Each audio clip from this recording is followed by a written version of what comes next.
आज अनेक महिन्यांपासून चालत असलेला न्यायालयीन लढा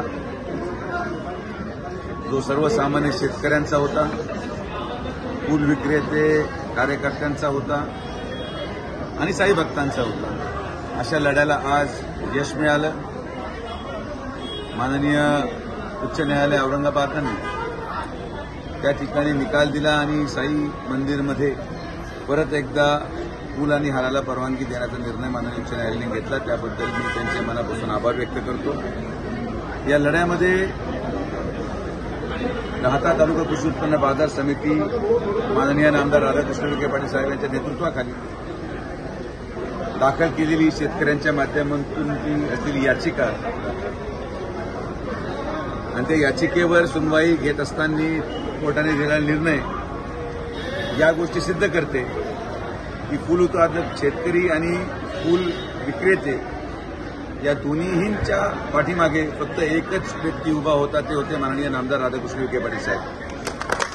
त्या ठिकाणी अनेक आरोप विरोधकांनी आमच्यावर करायचा प्रयत्न केला. पूर्वहार बंदी ही विखे पाटील साहेबांनी केली असा आरोप करण्याचा प्रयत्न झाला, पण हे सगळे विरोधक विसरून गेले की ज्या माणसाच्या पाठीमागे गेले 35 वर्षे साईबाबा खंबीरपणे उभा आहे, ज्या माणसाचा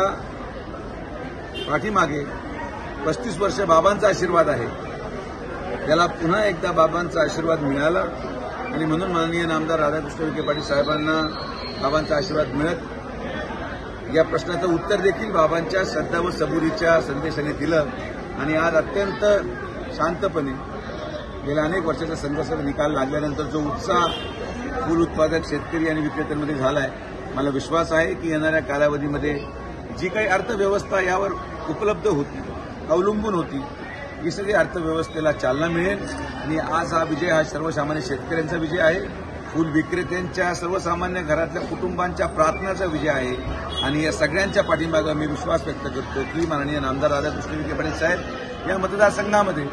1 लाखापेक्षा जास्त मताधिकारी निवडून येतील, याबाबत आता कुठलीही शंका राहिलेली नाही.